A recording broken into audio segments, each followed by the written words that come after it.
Catherine Bernardo, kumpirmadong papakasalan na siya ni Alden Richards. Oh my God, ito ang pinaka-inaabangan ng taong bayan, no? Lahat ng mga pagkakataon sa relasyon ng Katden Love Team ay ito ang kasal na matagal nang hinahangad ng taong bayan.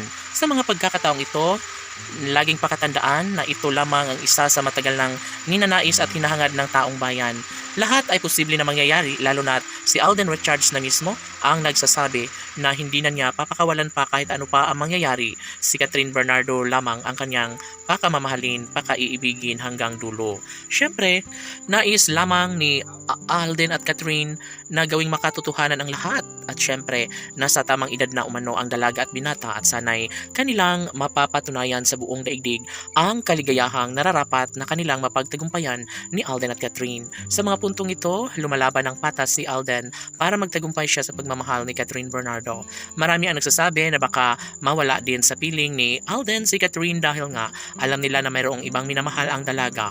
Well, hindi natin masabi dahil si Catherine Bernardo na nga mismo ang nagsasabing hindi na niya dapat pang ipangalandakan dahil alam na ni Alden na siya lamang ang lalaking pinakaminamahal ng dalagang si Catherine Bernardo. Kaya kahit ano pa ang mangyayari, laging pakatandaan na wala nang sinumang makakapigil pa sa kanilang relasyon. Mangyayari ang kanilang pagpapakasal. Kahit ano pa ang sasabihin ng mga bashers ay wala nang pakialam pa si Catherine at ang nobyong si Alden Richards. Maisa katuparan din ang lahat sa kanilang pagkakatuluyan, lalo na't ito lamang ang matagal lang hinahangad ng taong bayan na sanay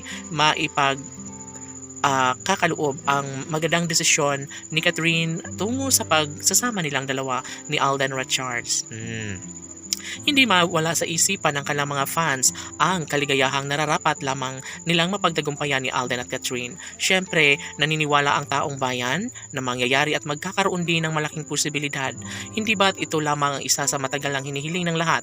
Sana'y wag nang pakawalan pa ni Catherine ang gwapong aktor na si Alden Richards. Sana'y hindi na mangyayari pa na mawalang saysay ang kanilang mga nasimulang pag-ibig dahil natitiyak ng taong bayan na mas magiging maligaya ang puso't isipan ni Catherine Bernardo, lalong-lalo na kapag siya lamang ang magtatagumpay sa tamis ng pagmamahal ng gwapong aktor na si Alden Richards. Siyempre, alam naman natin na hindi papayag si Alden na mawala sa buhay si Catherine Bernardo. Kaya kahit ano pa ang paninira ng mga bashers, mula noon magpahanggang ngayon ay mas lalong tumitibay ang kanilang relasyon, mas lalong nananatili ang tamis ng pagmamahala ni Alden at Catherine. Ito umano ay isang magandang senyales. Ito umano ay isang magandang relasyong tunay na nagbibigay saya at kaligayahan sa lahat. Naniniwala ang taong bayan na si Alden lamang ang tunay na nakatadhana sa dalagang si Catherine. Laban!